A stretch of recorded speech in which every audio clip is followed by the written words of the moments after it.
you still look presentable. Okay, I believe we are alive now. Hello, everyone. Welcome to our first master class. Happy New Year. And it's our first virtual event of the year. We have a lot of exciting free events slated for you in 2021.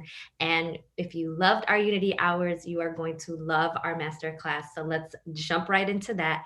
For those of you who are new to the Mom Project, my name is Hiba Abdillahi. I am the social media manager here. I have Katie Mack, who is my counterpart, and our programs and partnerships manager, who is womaning the YouTube chat right now, welcoming you all to our masterclass. We are a digital talent marketplace and a community where moms, allies, dads, everyone can realize their full potential. Through our marketplace, we connect you with job opportunities with family-friendly companies that allow you to thrive at work and at home. And through our community, love our community, we provide you with support, tools, connections, all that you need to move forward in your journey of job seeking and working motherhood, if that is the path that you're on. Today, our masterclass is all about returning to work after a long career break, and we brought back the experts, Susan and Kelly from Prepare to Launch You, to provide you with career relaunch tips and answers to all your back to work questions. So I'm so excited for them to join us today. I'm going to kick it off to them so we can get started with our masterclass. Hi, ladies, welcome. Thank you. Thanks so much. What an honor to be the first people launching the masterclass. Thanks. And we are so thrilled to be back with this community. We have met so many of the women in the Mom Project community who are amazing. We love you. We are so excited to kick off 2021 with you. That's right. So as Hiba said, we are Prepare to Launch You. I'm Susan. This is Kelly. And our company is basically a learning company that helps women with coursework, some private coaching, mostly group coaching, and all throughout the country, even if some international students now, just manage the work-life transition. So we have some products, some courses for women navigating their first maternity leave, other stopgap courses on life-work balance and negotiating and all those things. And then our signature course is called our Career Relaunch course, and it's for women like you who are returning to work after a gap. So just a little bit about us. I'm Susan. Yes, and I'm Kelly, and we are both moms of 4. I actually had a very interesting little addition in the last year. My oldest is 17. I have a 15-year-old. I have a 12-year-old. And now we have a Harry who is one. He's a year old. He just turned one. Yeah. And I have 4 also. Mine are 2 in college, 2 just out of college, very close in age, and I'm an empty nester. Yes. So a lot of you may be in my situation. So we have both opted out. We both took career breaks, and we opted back in successfully. So we really understand this from the inside out. Yeah. And we started our own company when we were over 40 and over 50. So if age is something that is got you circling the drain, you can do that. That's right. We're old. Yeah. I'm old. We got age on our side. And we have a combined 30 years of experience helping women navigate this transition from work to home to back to work. So today we want to help you. Yes. So what we're going to do today is cover just a few things. We're really organizing the event in 2 halves. The first half is going to be instructional, and we've baked in about 25 minutes of time just for you to ask your questions. So we're excited to answer some of those. We're going to start by debunking some of the bad advice you've gotten. You may know it's bad advice. You may not know that yet, but we'll explain it. And we're going to offer some better advice. And then we're going to define those mindset traps that can keep you from moving forward. Those are those obstacles that can get in your way and hold you back from actually returning to work. So we're going to just give a little bit of a highlight on that. Yeah. We're going to teach you 3 tips. We kind of call it the pre-launch to your relaunch. The first foundational tips to get you started. And some of you may be further along. You may have kind of overlooked these steps. We recommend that all of you who are taking this today consider taking a deep dive into these 3 steps, even if it means kind of taking a step back, because you need to have this time really to prepare for that relaunch. And because we work with women all over the return to work spectrum, people who are pivoting, this also is going to apply to you.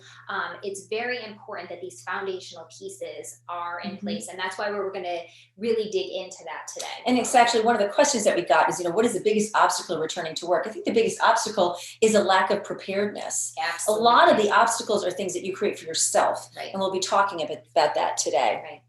And as I and then we'll mentioned, have time to answer your questions about opting back into work. So we will give Get plenty of ready. airtime That's for your right. questions.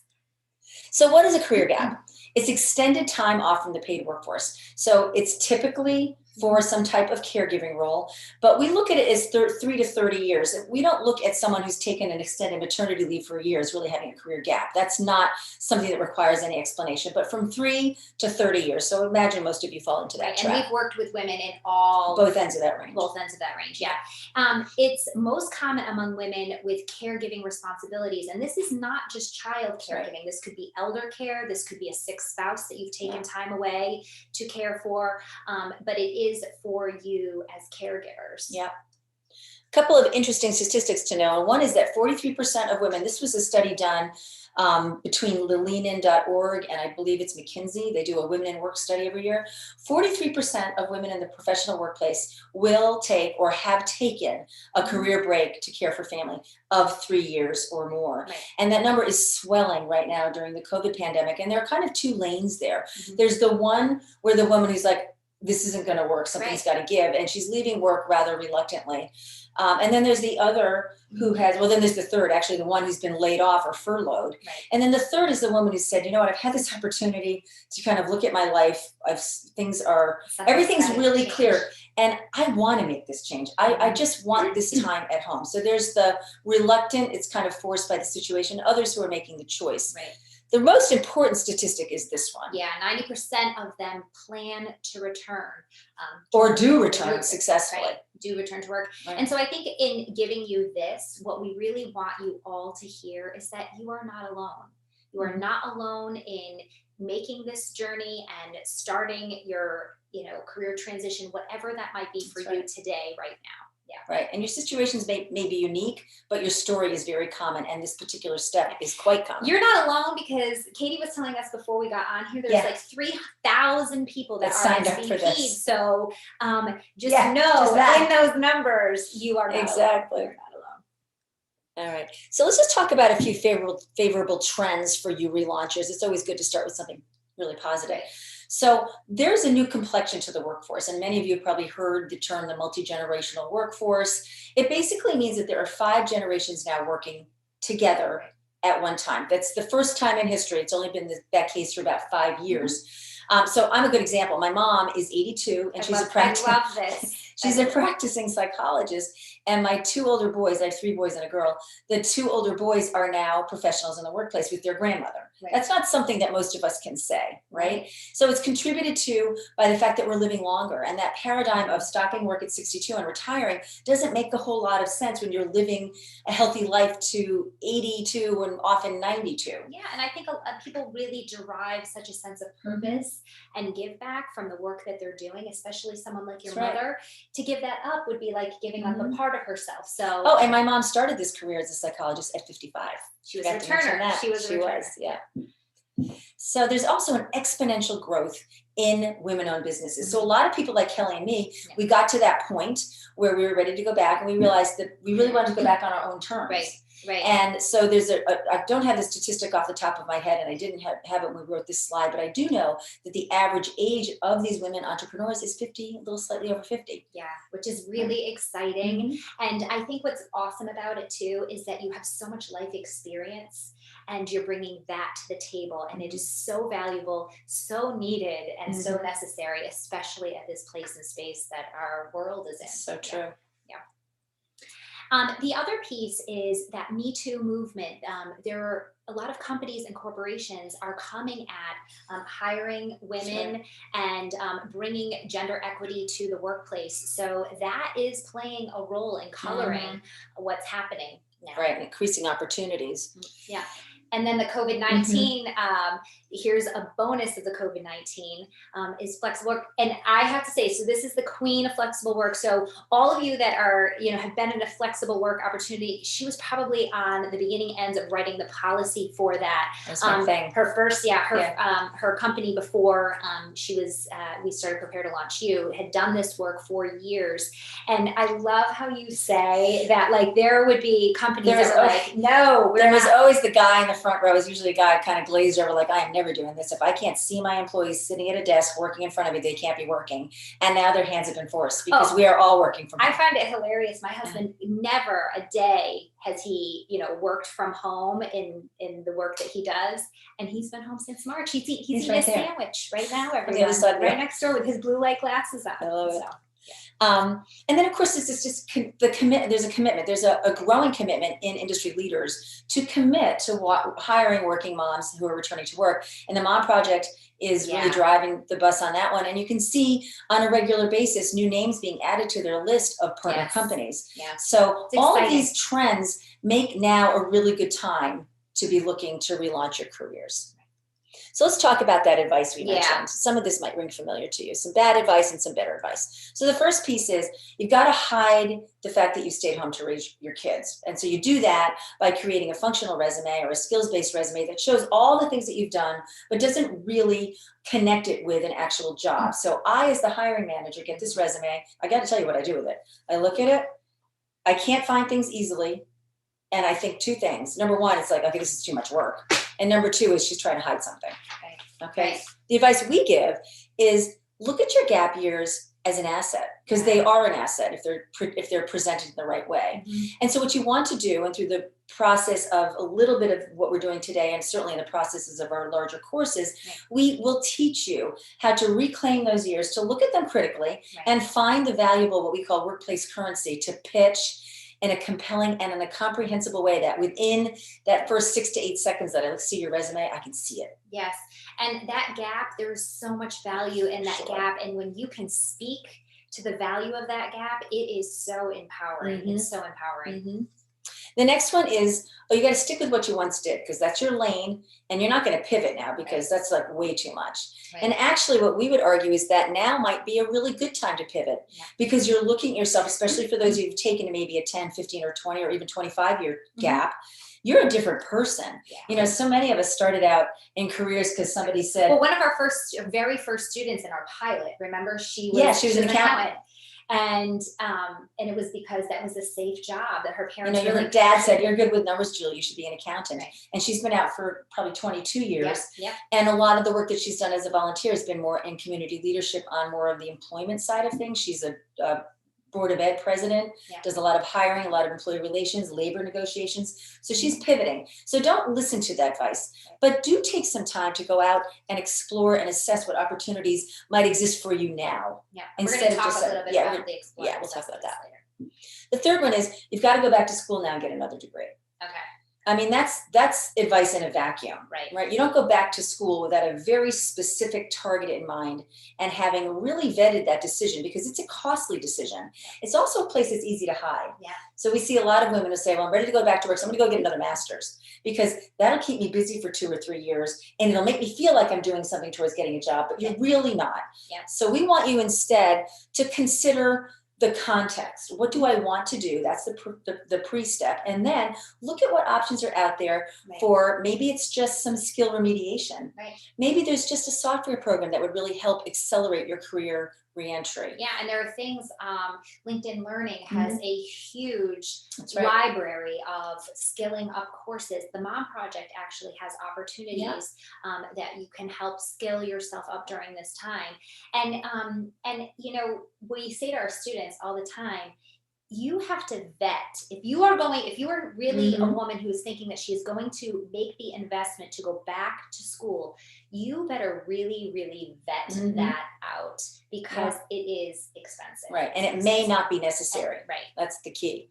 Yeah. And then lastly, you know what? Apply for entry-level jobs, take it safe, or just take the first thing that comes your way, because you are so lucky that anybody's considering hiring you. Okay. Our favorite thing, and this actually just happened last week with one of our students from our fall cohort, is for our women to turn a job down. That's not enough for me. Yeah. In her case, it was just like she got so far. I mean, they loved her. They globbed right onto her. And then she just got a little feeling about their culture. And she's like, you know what?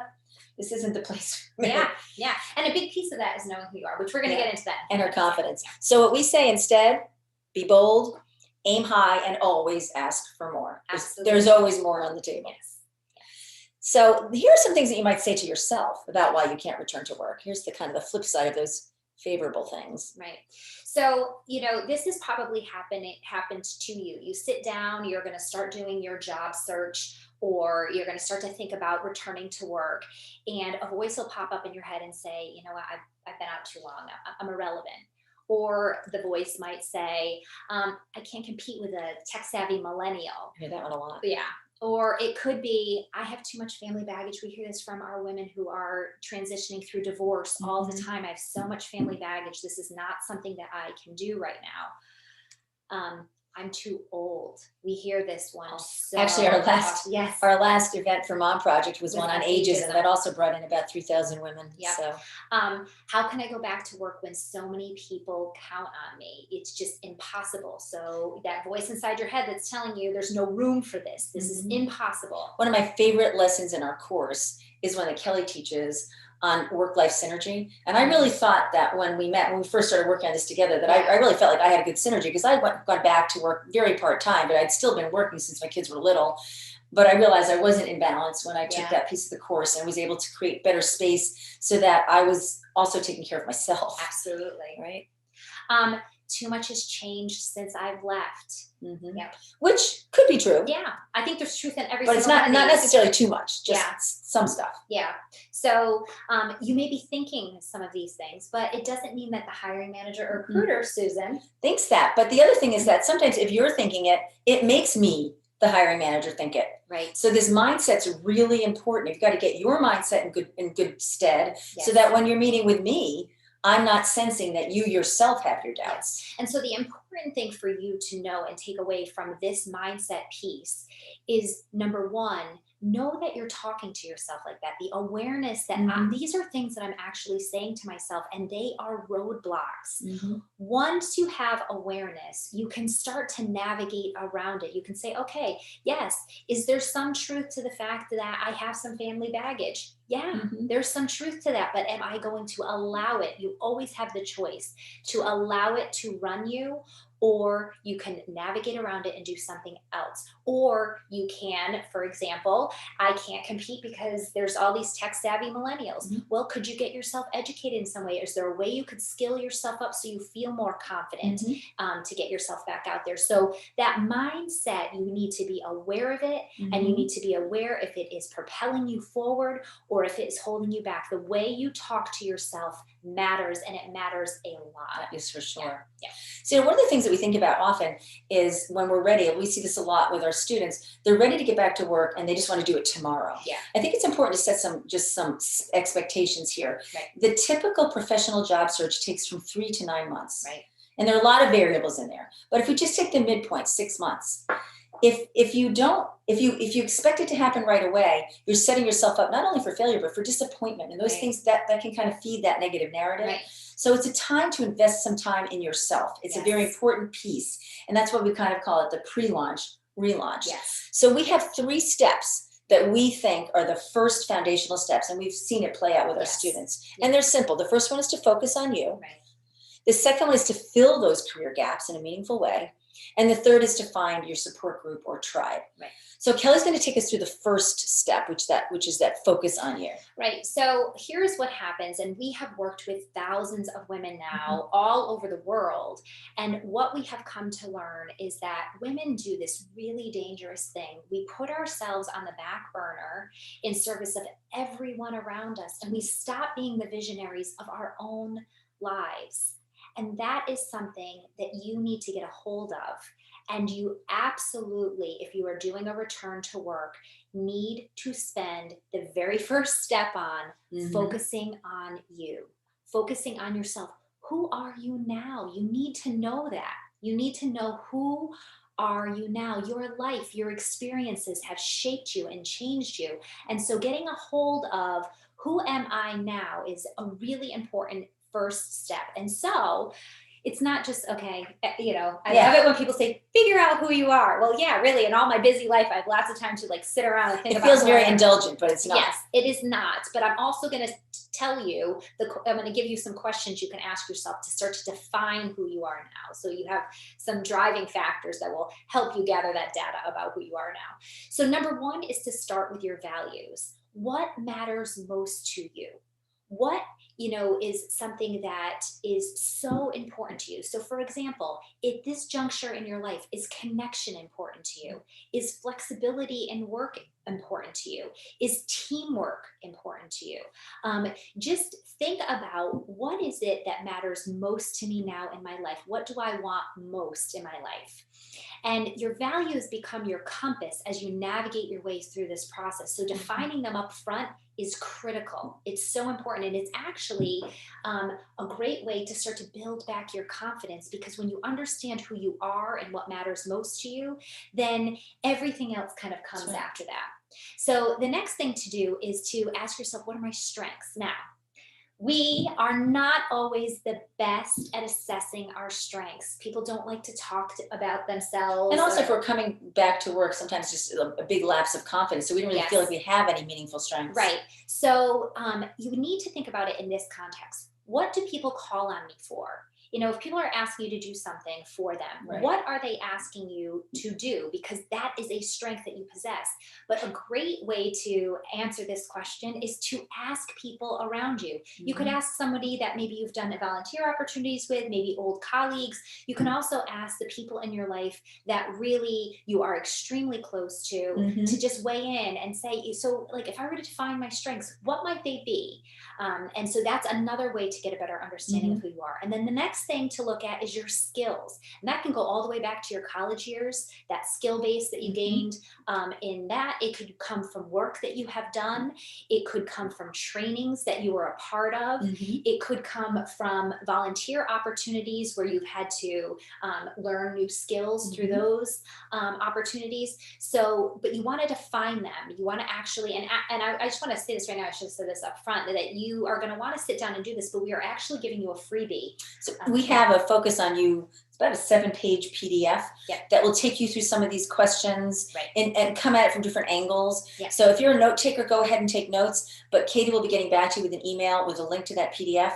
And so if you want to just kind of sit here and receive the instruction, just know that you'll have a way to capture this information later. Right. And this is going to be recorded, so if you want to come back and watch it too, you can. And then the last thing to really look at are your interests. We can understand so much about who we are based on our interests. So taking a good look at, what are the things that I really enjoy doing, and what is it about that thing? Well, Julie's a good example. So Julie, we mentioned earlier, was one of our pilot students, and she had been a CPA. And she'd been at a big 4 accounting firm. She was very successful. She was home for 20 years. And in that volunteer role at the Board of Ed, she really gravitated not toward the treasury, not toward the finance, not to the accounting, but to that human resources piece. So she knew that she had a different interest level. The other thing is that those interests, those hobby, the more social interests, are the things that can feed you too, because the process of getting a job, as Kelly said earlier, is a job, and it can be defeating at times. Draining. So it's important to also just take a look at, what are the things that I do that I enjoy doing that will fill me up when I'm feeling depleted. Yes, absolutely. So they have value there too. And so another great question to ask yourself is, what is making you think about a return to work right now? Like, for example, what motivated you to sign up for this masterclass today? What is behind you right now, pushing you forward at this juncture in your life? Do you want a challenge? Maybe you need some money. Maybe you need benefits. Maybe that's an important factor. And maybe you just need some social connection. Social connection isn't like your kids' friends' moms. Exactly. Your own real connections. Yes, your own real connections. And then don't assume you must return to where you were. What fields or industries or careers are you curious about now? And so Susan kind of touched on this a little bit earlier, that you can take the opportunity now. And it's really important that you do that, because it helps you develop that understanding and the clarity that you want to determine what do I want to do? What direction do I want to go in? And so we teach this concept of explore and assess. And, I'll just give you a quick example of how that works. So you might actually define maybe 3 areas that you are interested in. So for me, it was education. I started my career in education. So did I want to go back into education? That would be one. Then I really liked the idea of working with people and had that human to human contact and hearing and listening to people. So maybe I want to be a therapist. That was something that I might want to explore. And then there was this sort of like out there thing at the time of like this life coaching, is that what I heard about it? What is it really? I wasn't 100% sure. So I was going to explore that. And so I went back. So the explore piece of it is to go back into education, meet with old colleagues, talk with people that I knew that were still working in there, and really hear about what was happening in education. And was there something in that I wanted to do? And for me, actually, at first, it was true. It became an educational consultant. Right. So I built a whole business out of it. So I explored it, and then I assessed and said, is this a fit for me in who I am now and what my needs and priorities are right now? And you also explored it quite broadly. I mean, and the tools are available to you so readily. I mean, online searches, you can get so much information. So much. Blog posts, podcasts, one-on-one, reaching out to people in your community or on LinkedIn to say, gee, I'd like to learn more about your job. For me, I started out in big tech. Right. And I had every intention of going back to work. I worked for 10 years exactly. At 31 years old, I had my first baby. And I was like, okay, I'll just have this baby and get a nanny and go back to work. And then he was born. I was like, whoa, how am I going to do that? Yeah. It was extremely and there was no flexibility. And there was no flexibility. Hence why this one invented. Which is what happened. I mean, I really thought, okay, can I go back into tech consulting? Can I go back part-time? I was trying to figure things out. But what I realized that my interest really was in making sure that other women had more options after me. Right. That the woman who came 10 years after me, like Kelly, had options, and that the companies themselves weren't losing great talent just because there were no options. So I explored and assessed. I talked to lots of different people, and for Kelly and me both, that is how we both ended up landing as entrepreneurs. Yeah, and that is when we talk about. So, for example, the bad advice of just go back to school. That is where we vet. So when I was exploring and assessing, you did becoming a therapist, I really dove into what are the programs that are out there? How long is it going to take me? How much is it going to cost? Am I going to qualify for financial aid? I went down the rabbit hole and got myself educated around all of it, and then assessed, is this a fit for my life? Is this a fit for who I am now? Is it a fit for my values? Is it aligned with my strengths? Do I have some skills that, play a part here? So that is what, when we talk about exploring and assessing, you do the exploration to get some education for yourself and some understanding, and then you assess it again against who you are now and what your motivators are. And this is the investment that you make so that you don't just take that first job that pops up or go back to something that maybe you didn't find satisfying to begin with. Or do this.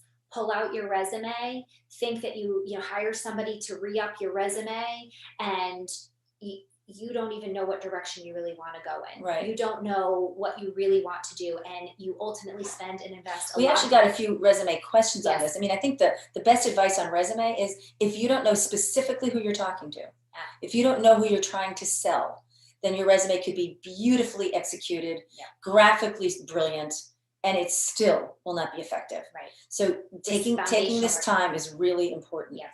So you may be wondering, okay, great, this sounds all lovely, ladies, but how the heck am I going to find any time to focus on myself when I've got 4 kids and you're going to in-laws? clear the decks is That's what you're going to do. You're going to start to do a clean out of your life, and you are going to let go of some things. And the biggest obstacle here is you have to give yourself permission to do that. You may be letting go of things that you have done for years. And that is a really hard thing to do. I'm not trying to just make this easy. No, it is hard to do that. You may be letting go of things at one time that really you loved. Or obligations that you've taken on. You have a hard time saying no. Yes. We've both struggled with that. Yeah. And you also want to be selective and strategic about what you keep. You want to say a little something? Yeah, we see this a lot. I mean, and I think you and I both fell into that trap too. Kind of, we're born leaders, so we were volunteering for everything. If you're at this point now where you're planning to return to work and you know that you want to get into marketing, and maybe you have a background that's peripherally related to marketing, but you've developed some skills during your opt-out years, well, then stick with those volunteer roles that are marketing related. If you're editing the church newsletter, keep going with that. If you're running the social media pages for the club soccer team, go ahead and do that. But if you're running the book fair or doing recess duty, I mean, these are areas where you could say, you know what, I'm going to pull myself away from that. Mm-hmm. Start being, and this is not a bad word, start being selfish about what's going to serve you so you can go in the direction that you want to go. Yes. Yeah. And this is a big one. And we see this oftentimes when students will show up to our course or, will want to enroll in our course, that they haven't created time in their schedule and they haven't created space to be successful. So you need to set up in your calendar time.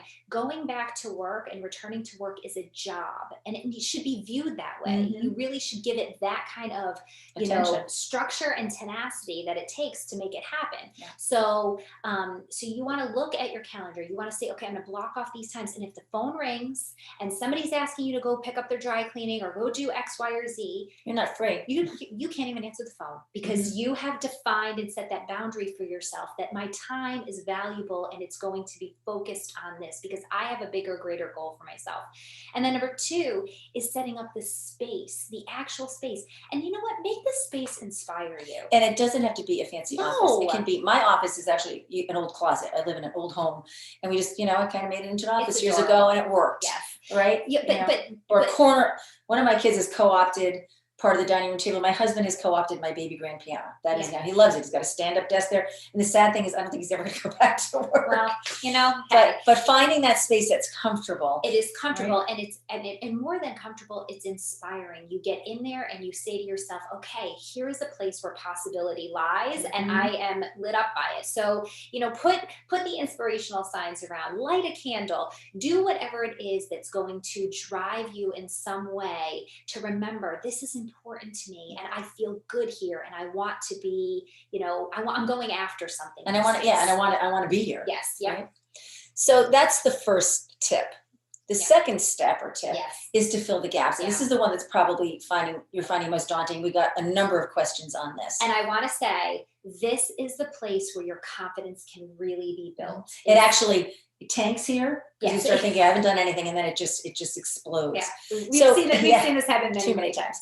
So in short, the things that you've done during those opt-out years, during that career break matter. Not everything you've done matters, but a lot of what you've done matters. And so we're going to give you an opportunity to look at those things that you've done and to assign some value to them. Yeah. Because as a hiring manager, those things are valuable to me. Yeah. And we actually are going to, so our second freebie that we're giving away to all of you today in the follow-up email is called the Gap Buster Guide. It's awesome. It is so awesome.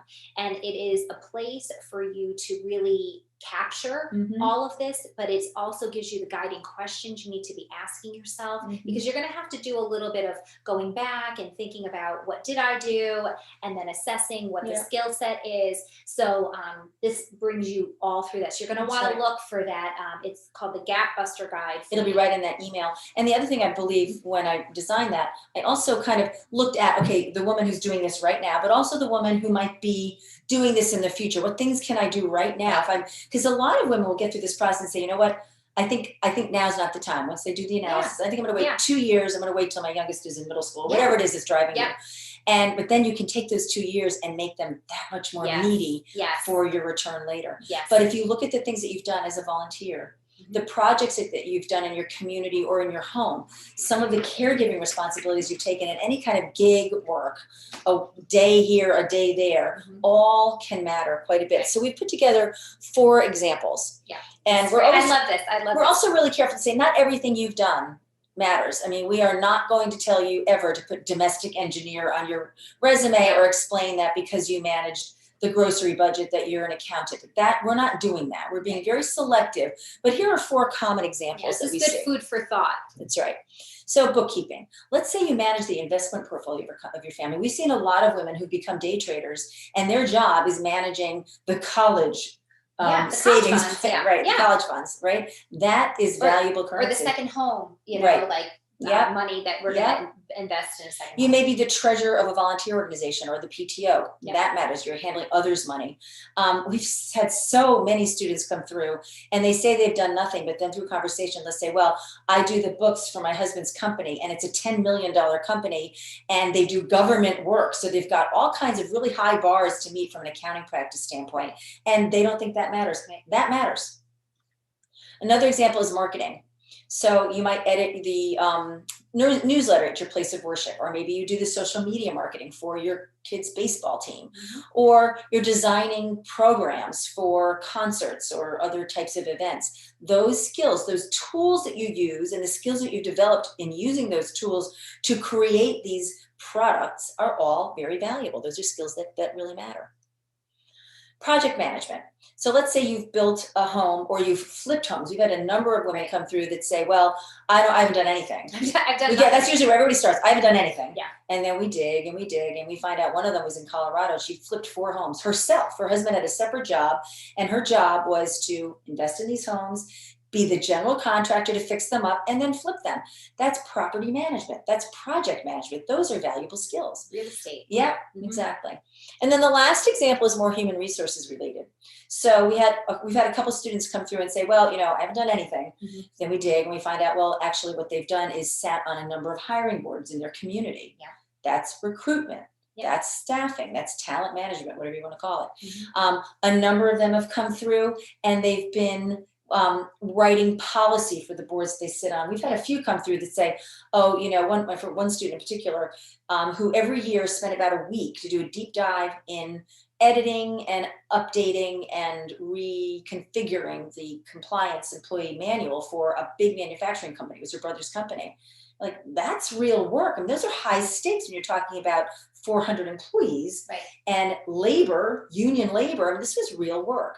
So we want you to just look at those things that you've done. Yeah. Don't discount anything. And when you use this Gap Buster guide, it'll give you some guiding questions. And some of the positions that you've held, volunteer positions that you've held, might be really meaty. So for example, we've had students who have been chairs of board of education. Or like chair of the finance committee in town or something. Exactly. And so you want to take that and you want to dissect it and really look at all of the different skills and mine for all of the different skills that fall in that. And don't feel at this point that anything you've done doesn't matter. Right. Every one of you, unless you've been sitting on the couch eating chocolates and watching Netflix, which I know has been a really popular pastime these past few months, you've done something, and we want to make sure that you take the time to figure it out. Okay? All right, so the last piece is find your tribe. We call your tribe that support system of people that's around you, because you will not do this successfully alone. Yeah, get clear about that. Get very, very clear right now. If you think you are going to be quietly in a corner somewhere at night when everybody's asleep on, on whatever search engine, getting yourself a job and applying and sending your resume in, that is not going to happen. You need a tribe of people around you. You need them around you personally on that emotional side of things, and you need them professionally. But what we've realized, and what we realized very early on in working with all the women that we've worked with, is that there are some key roles that need to be filled. And so what we're going to do here today is we're going to give you those roles. So what you can do after you get off of this is you can start to think differently about, who am I putting around me? Because what we know to be true is this: if you are a caregiver in any capacity, you take on so many people that need you and you are carrying. What you need to do is you need to find the people who can hold you and carry you. They have to be strong enough to be able to do that, because when you are a strong woman, sister, you have to find the people that can carry and they you. have to be willing to ask for it. That's sometimes the biggest challenge, is when you're that person that Kelly described that's holding up everybody else, you really don't feel comfortable asking others for help. Right. And you're going to need help. You absolutely are going to need help. So, so what we've done is we've defined some key roles. And so on this next slide, what you're going to want to do is, we actually don't have a freebie for this. No, but you're going to write them down, start taking a look at who can fill this role. Take a screenshot thought or whatever as we move through this. So the first one is the ally, and the ally is someone you're very close to. It's someone who has earned your trust, and they can pick you up when you fall down, and they can give you those hard truths. And let me tell you something. If you get out of this life with one person or two people that can fill this role, you are a very lucky person. You're very so lucky. For Kelly, it's your best friend Kat. Right. For me, it's my sister Lynn. It's that person. Yes. It's also the person who really wants to see you succeed. They want you to win. They want you to win. They're not there to pull you down or to make compete you feel with bad you. Or to compete with you. Absolutely. And this is the other piece too. When they give you feedback, you actually can receive it and listen to it. You don't feel even the defensive. hardest things. Yes, you don't feel defensive because you're just like, okay, yeah, they get me and they know me. So that is a role that you absolutely. It's kind of like the anchor of your team. Yeah. And then the next one is the mentor. And the mentor is someone that you respect. And they could be someone who is in a chosen industry that you're going after. Or it might be someone who's actually done the return to work themselves. But the thing about the mentor is that they have a wisdom. They have some kind of wisdom that they can share with you. And the thing about a mentor, and we get this all the time, you know, everyone thinks that they're so busy or that you're really asking for a lot of time. I mean, Kelly gives an example of she has one mentor that she used once. Hour and a half. She was riding home from Rhode Island to Connecticut. She was instrumental in what I ultimately ended up doing and to start my first business. And I am so grateful to her. I have yet to ever physically, be in the same room with her, but she was a mentor to me. She had a wisdom to share, that wisdom helped me get some clarity that I needed. And this is also a person that as you move through this process and you do have a resume or you want to, start to bat around questions for an interview that's coming up, this is a person that maybe gets the first pass at it because it's a low stakes situation. And she should be really honored that you're asking for her advice. I mean, that would be the first test for me. Yeah, they don't like you. If I was asking someone if they're willing to just help me out, I'm going back to work, and they didn't act excited, I would think, okay, this is not the right person, because it really is a true honor to help someone. And I really am we are big believers in women, kind of, especially the women in our courses who succeed, to throw that lifeline back and help 100%. Someone else out. Because when the women start our courses, I mean, there are tears, there's just there's a lot that you've been carrying for a lot of years. And in order to move yourself forward, you need those people that are going to, like I said, hold you. And we always tell them, you're on the other side of it now. Make sure you look out for that woman, that person who calls you up when you're really busy and wants to network with you. Make sure you say yes to that phone call. The next piece is the connector. And the connector is someone who has their tentacles out in the community or in the industry. I love that word. So she has tentacles. Or both. And there's someone who is well respected and who also has at least an affection for you and a familiarity with you that they would like to help you by making some introductions. The role of the connector has changed a lot in the last 10 years and a lot even more in the last 10 months. So as we became more socially connected in the professional world on the LinkedIn platform, that helped. But now in the last 10 months, we are really essentially connected through digitization. So you're actually, any one of these roles can be anywhere in the country, as long as you can access them.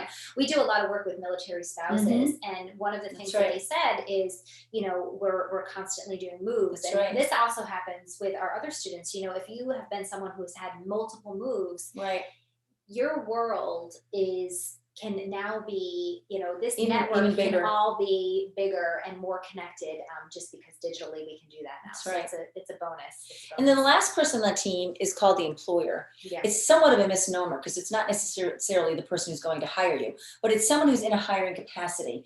There is a certain level of knowledge and wisdom that comes from that person that does a lot of hiring and interviewing that perhaps the other roles can't provide.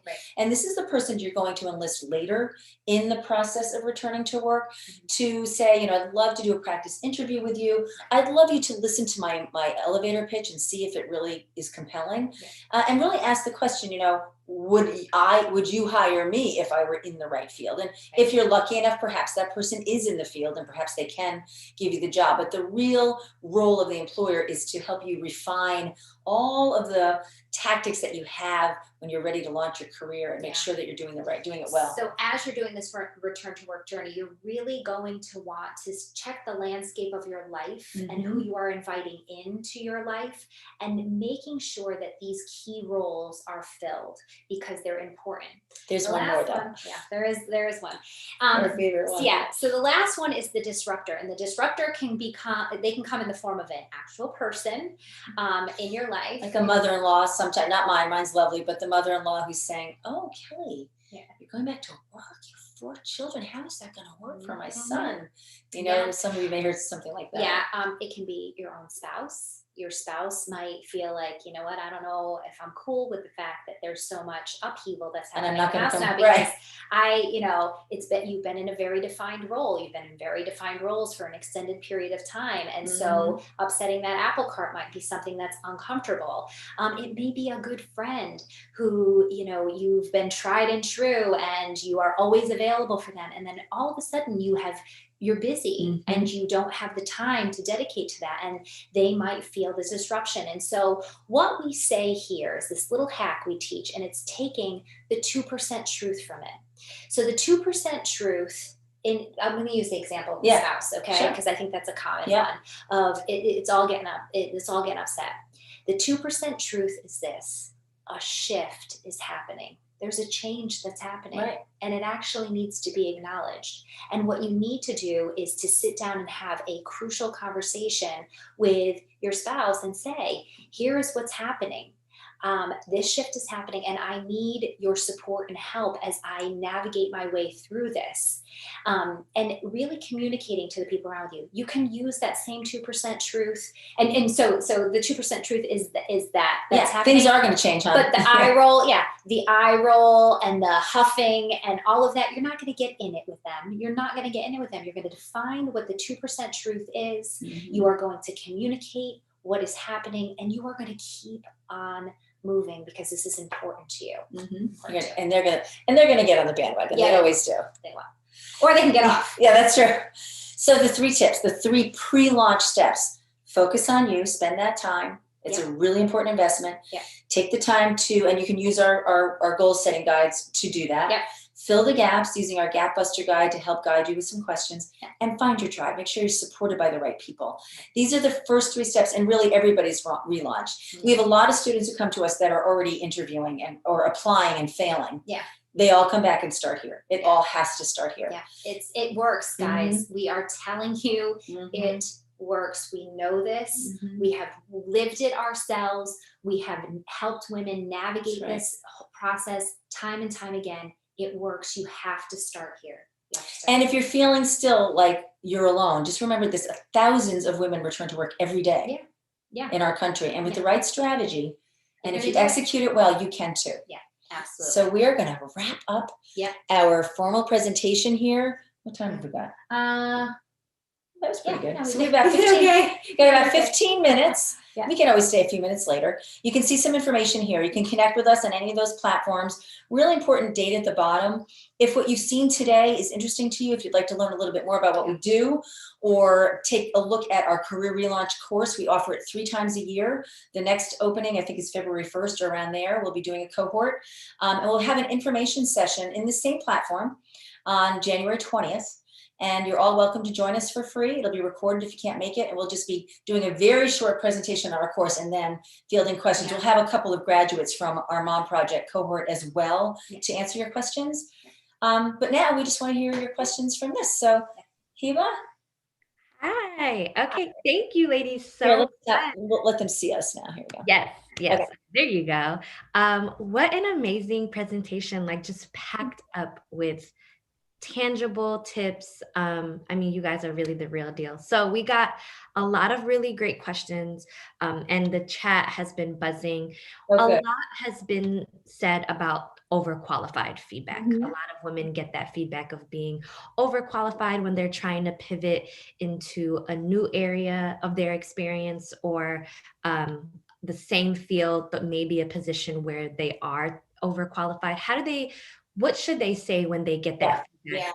So the best way I like answering a question with a question like that Yeah. So Hiba, you and I can role play it. You just told me I'm overqualified. Gee, Hiba, what is it about my skills and my experience that makes you think I'm overqualified for this job? So kind of put them on the spot so they have to quantify, because sometimes it's just a thinly veiled and not very well veiled, you're too old comment, right? So let's isolate it. And let's say that I really am overqualified. So I can use myself as an example. When I stayed home after I had my kids, I had left the corporate world and I'd just been elevated I was just going to be promoted to regional manager. And it was a big job. I did not take it because I stayed home with my kids. So, but when I was looking to maybe go back, I only wanted to do a contributor role. I didn't want to be in leadership. So the way I would have handled that objection was saying, you know what? You're right. I mean, I think technically, if you look at my title, I'm overqualified, but this is what I want to do. I'm making a very strategic decision. You know, I've been out for 15 years and you know that I've kept my skills fairly current through continuing ed and through my volunteer work. But at this point in my life, I'm not looking to be in charge. I'm not looking to run the team. I'm looking to be part of the team and to really excel there. Now, that's not to say that I won't in 5 years might want to move up. I'd like that opportunity. But right now, this is where I want to be. This is the only thing I'm looking at. So I guess the way I would explain it to you is that, yeah, if you want to call it overqualified, you have the opportunity to hire someone who's overqualified, who's going to be really happy in this role. I'm not going to be using this as a stepping stone to leave. This is where I want to be. You're going to benefit from it. So just to kind of break that down, what it does is it shifts the dynamic in the conversation. You have taken your power back now by throwing a question at them. Now you're interviewing them, you're asking them a question, and it's your opportunity to open up that door to educate them about who you are. And that's why knowing who you are is so important. Right. The other thing is to understand where the objection is coming from. Yeah. As a hiring manager, overqualified means you're not going to stay. You're just here to get your foot in the door and then you're going to leave. Yeah. Or you're too expensive. And so by handling it that way, this is all I'm looking for. These are the only jobs I want. Right. And you say that with some authority, looking them straight in the eye. That's going to take care of that objection pretty quickly. Yeah. Perfect. And I think a lot of women need to hear that, right? Because sometimes they put you on the spot and you're like, and then yes. Right back. And that's my favorite thing that she teaches. It's like, so can you tell me why that is something that you're struggling with? Like, isn't that great? You know, it just puts it right back on them. It's great to throw a question. There were a couple of other questions that were asked in the precursor about interview. And since we're there, you know, one of them is, how can I explain why I'm going back to work? The question was, you know, why I'm hopping back into work without sharing too much. You have no obligation to explain anything. I mean, at all. Yeah. If you go in there feeling guilty that you're going back to work, or, I mean, that's not going to work. You've got to go in there. It's not that big a deal. Or the baggage thing. I think the baggage thing plays out here. I think she might have said that. She might have been a divorcee. Yeah. That's none of their business. They cannot legally. The other question was, what can they ask you legally? In some states, including our state of Connecticut, they can't even ask you what your last salary was. All right. So make sure you know the laws in your state or the job or where the state where the job that you're interviewing. They cannot ask you your marital status. They can't ask you about your kids. One of the other strategies we teach in our course is called acknowledge and pivot. So they may be able to glean if you say that you're the treasurer of the soccer club, that you're a parent, right? And they might try to steer the conversation into, oh, gee, I see you have kids who play hockey. Wow, that must be really hard. Those early mornings, blah, blah, blah. And they're trying to get you in to, and basically what they're trying to do is trap you into becoming the person they've imagined you are. And what you do is you say, oh yeah, my kids do play hockey. I've actually really enjoyed that opportunity because I became the treasurer of the hockey league. And then you pivot it right into the direction you want to be. Skills. Here's the value that I add. This is why that actually matters. Right. So you're taking your power back in that dynamic. I just want to give a little bit, just a little more airtime to that. You know, how much do I overshare? How much do I, how much do I actually share? And this happened with a client that I had this past week of really feeling like this big event has happened in your life. And this often is what goes on. This big event, maybe it's a divorce, maybe it's, you had a sick, ailing spouse for a number of years and there was a death and, you've taken this time away and you're asking yourself the question, I need to explain this. I need to explain why I have this large gap for this many years. And the reality is this. That in-depth conversation really is for your ally, right? Those are for the people that you love the most in your life to hash that through. In an interview or in a job situation, you just you don't have to acknowledge that. You don't have to tell them much. It No. could just be It's none of their business. Yeah, a quick acknowledgement or nothing at all. Just talk about who you are now sitting in front of them. Mhm. Don't feel like you have to explain. And I think that is something that we do feel. It's Somewhat of a I want to gender. be authentic. I want to feel like I'm not faking it till I make it. That, it's like, no. That's not what you're doing here. You are a woman who does not have to share everything that has gone on in her life with someone that you just met. You don't have to do that. You don't do it. It's a permission thing too. Yeah, it is. Love that. Okay, one question came from the chat about Meteor volunteer experience. Where should they put that? Should they transfer that as like work experience, or should they leave that in the volunteer experience? A lot of it depends on how long your gap was. Yeah. So if you have a long gap, say beyond 3-4 years, you want to put it in your experience. So experience is experience. It doesn't matter if it's paid or unpaid. There is a difference. And, in some cases, the paid experience connotes more value to the employer. But what you don't want to do is a resume that starts in 2004. That's not going to serve you. No one's going to look at it.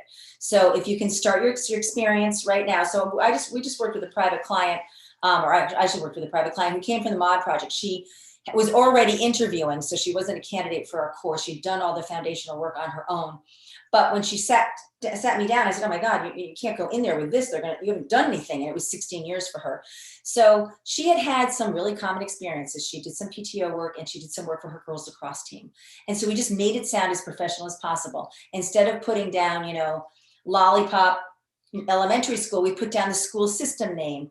We talked about some specific things that she'd done, what her development efforts had yielded, how she set up a mail merge for the organization, and started with that.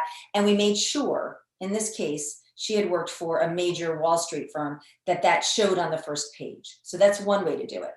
If you've had even a little bit of paid work experience during that 16 years, let's say you did one project here in 1 year, another project another year, and then every other year you do a manual for someone. I mean, so maybe even only 20 days of work in 16 years, you put that on there and you call it your consultancy. You put down your initials like HEBA, HA, project management, and then select clients include, boom, boom, boom. It doesn't matter that it was 20 days over 16 years. It was work. It's work, and it just saves that space. Now you'll have an opportunity when you're interviewing to be a little more clear on it. Right. The job of the resume is just to convey. It's a conveyor. It gets you from nowhere to, barely a foot in the door. If you have nothing for 14 years, you're just not going to get in the door. Well, and it also tells a story. It gives some, and it's going to give you the act of going through creating that resume, and it's you giving a story to those years, and giving, how and value to them. Absolutely. So another question that came up was about just how do you even feel comfortable to put that pause on your resume? I know for the Mom Project, we have like our resume that add the career pause in there. But for the women that aren't using that tool, or, want to speak up for their pause, what would be the best way to add that to your resume? Just the way I explained it. So the resume starts with a profile statement. There's a section maybe with some key skills highlighted, and then it says experience. And your experience includes that. Now, the pause that the Mom Project advocates is great if you've only been out for a few years. That's not going to work for someone who's been out for a while. I am never going to look at someone whose last experience was in 2001. I can't. That's just, I need to know what you've done. So, and you have done something. That's right. Because I think what gets the power dynamic that gets set up there is that you did nothing for all of those years. If you were out for 17 years, you did something that has value, and it needs to be on that resume, and it needs to be valued on the resume. Right. And that really comes from you. It's how strong you feel about it. But so to answer the question, it goes right under experience, and it's right in there, and it's using the most. In our course, we actually give them tons of examples. We have a whole site now that we're building that's just all of our prior students showing how they think. And they're so cute. They'll say, I'll read something. It's, God, that looks just like my writing. And some students say, it is your writing. You wrote it. We stole it from. She's an English major. And I don't care. Steal it, right? Steal it. Use the language. And so, yes, it goes right on the resume. Yeah. And another thing that came up was networking. How should women feel comfortable reaching back out to people that they've worked with like years ago, 10 years ago, 15 years ago, especially now during this COVID-19 world where we're all networking via computer? What steps should they start taking when they need to network to kind of get their feet back wet into the I job? Yeah, I think the skill of explore and assess is a great like way to open up that door for you, is to, reach out if you're at the very beginning stages, to actually just own it and say, I am looking to explore my return to work, and here is, and you want to start with somebody that you feel comfortable with, Yeah. somebody who was a cheerleader for you when you were actually working in maybe that environment or that corporation or whatever. But that explore and assess is a great way that you're doing some data gathering. That could be one way. So But then basically, what you're saying is like, don't start your conversation looking for jobs, start looking for information. Exactly. But I would also say this, and I would just toss it right back to whoever asked that question. If somebody from your last corporate job or whatever it was, maybe it was nonprofit, called you after 15 years, how would you feel? Right. You'd probably be so happy to hear from them. Right. We somehow think that because we've been out for 15 or 20 years, that no one remembers us, no one wants to hire us. I was recently asked to write a referral for someone I managed in 1994. Okay, I don't even know how many years ago that was. 26 years, right? I still remember I him. just graduated. First of all, I was really glad that he asked me because I thought that was really sweet, but I remembered him. Yeah. And I was so honored to hear from him. Yeah. This happens with our students too, All the when time. they're petrified to get their LinkedIn profile up and put their picture out and do all of that. And they're like, what's, Nancy so-and-so from, that worked in this department is going to see it. And I don't want to put it up there. And then they put it up there. And then all of a sudden Nancy's the first one that and popped she's like, what can I do to help you? Yeah. We have heard that story time and time again. Yeah. So some of it might just be you holding yourself. Yeah, I mean, if you left the workplace in good stead, if you were a good employee and you're reaching out to someone that you worked with, they're going to be happy to hear from you.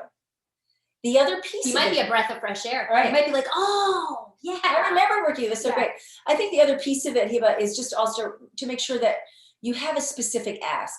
So I've been working for a long time. I'm a leader in the community. I get a lot of messages. I get phone calls, emails, and LinkedIn reaches all the time. Right. When it's specific, hey, Susan, I'm really interested in X, or I see that you know this person, or hey, we worked together on this project. I really enjoyed working with you. Can I have 10 minutes of your time just to talk about where I might go next? Just give me something specific. Don't tell me, hey, Susan, let's connect. Or I know. Pick your brain. Don't use that Don't line. say that one. Don't use that line. Icky anyway. Yeah. The other one that I think, and this I think sets us apart, I'm not a big believer in someone who's been out of work for 14 years emailing me or texting me and saying, hey, let's meet to see how we can help each other. I know you're looking for a job. Just be honest with me. I'm happy to help you, but don't give me some BS about how I'm going to help you. Right. You're not going to help me right now in my corporate job. You've been out for 14 years. That doesn't mean you're not a valuable human. Right. I might not enjoy your company, but let's just be direct and authentic. And I promise whoever asked that question, the minute she makes a couple of those reaches, she's going to get. It feels so good. Yeah, and she's going to get a response. Yeah. Just holding herself back. Okay, so we want to talk about mindset, and we could probably end on this. Okay. How important is your mindset when it comes to achieving return to work goals? Like, how important? Everything. It's everything. Right? Ladies, and maybe a few guys, it is everything. It is everything. The way you talked to yourself is so important. It will get you up in the morning and move you forward, or it will hold you back. And, we do more of a deep dive into this specifically in our course we have worked with so many women. And although your stories are unique to you, you all seem to fall, us included, I'm not saying all of us, all of us here, circle of trust, all of us either in some way are trying to please the people around us, or we're trying to be too perfect, or we're hiding from something. And so if you can just recognize, I am stuck in a pleasing mindset and it's not powerful, then you can step out of it. You always have a choice. Always. And your mindset Yep. is what I hear when you're interviewing me. Yep. Whatever your head is telling you is what's coming out of your mouth. Yeah. And it is the biggest thing that can get in your way. Yeah.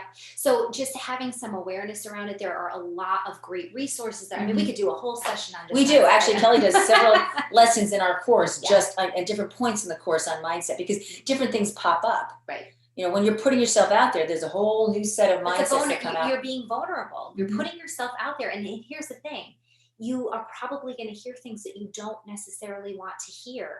And you, again, that's where that tribe is so important. That's where that ally is so important, to have that person to kind of fall apart to and say, like, this was a lot for me. And when Susan said that thing about really knowing and understanding your interests, so that you can fill yourself back up, because this takes work, and you're gonna get knocked down, and you're gonna hit the mat, and you're going to feel like, oh my gosh, I don't know if I can stand back up again. You can. And starting with, how am I speaking to myself? Am I setting myself up for success? Or am I telling myself I'm bad and I'm wrong and I'm not enough? And if that's what you're saying to yourself, you need to stop that right now. You need to stop that right now. You are the workforce more than ever needs you out there and contributing and bringing your talents and your skills and all of the flavor that we as women bring. We need it. It needs to happen. Yeah. So true. In fact, we just put in our last newsletter an article from the Harvard Business Review about how it was December 30th, their last edition of the year. Yes. And their whole article, and it was written by two men that did the research, was Which about is how awesome. about how women are the best leaders in crisis. And boy, if we don't have enough crises going on right now. Yeah. Yeah. Like, there's crises happening in my house right now with the circus of, children and Wi-Fi and all of that that's being taxed. And, this is, we're all living we're it. handling Right it. Yeah. We're handling it. And I think a lot of women feel alone sometimes. And what I love about what you ladies just said is, like, you're not alone. Have that tribe. Go to these free resources like what we just our masterclass today. Reach out to your network. Like, you are not alone, and never feel alone. And I mean, we cannot thank you ladies enough. Thank you. If you didn't get your question answers, which we know we didn't get to everyone's on time, we will be able to send it to Kelly and Susan, and they will be able to answer those. Well, you know what we're going to do, Hiba? We're going to take those questions, and we did this last time because we didn't get to everybody. We're just going to film a Zoom, just the two of us. We're going to get those questions, and we're going to answer them all for everyone. We want to make sure everybody's questions get answered, and some of them will be somewhat similar, so we'll combine them, but we'll do that. We'll do that right away. Yeah. Okay. Perfect. So your questions are going to be answered. If you RSVP to this session, you will get the link so you can rewatch it. This session is always going to be on our YouTube page as well. Thank you so much, Kelly and Susan, for joining us today. Thanks for everyone for joining our first masterclass, and we will be back very soon for our next one. Stay tuned. Have a great Friday afternoon, everyone. Bye. Thanks so much, Hiba. Bye, everybody. Thank you.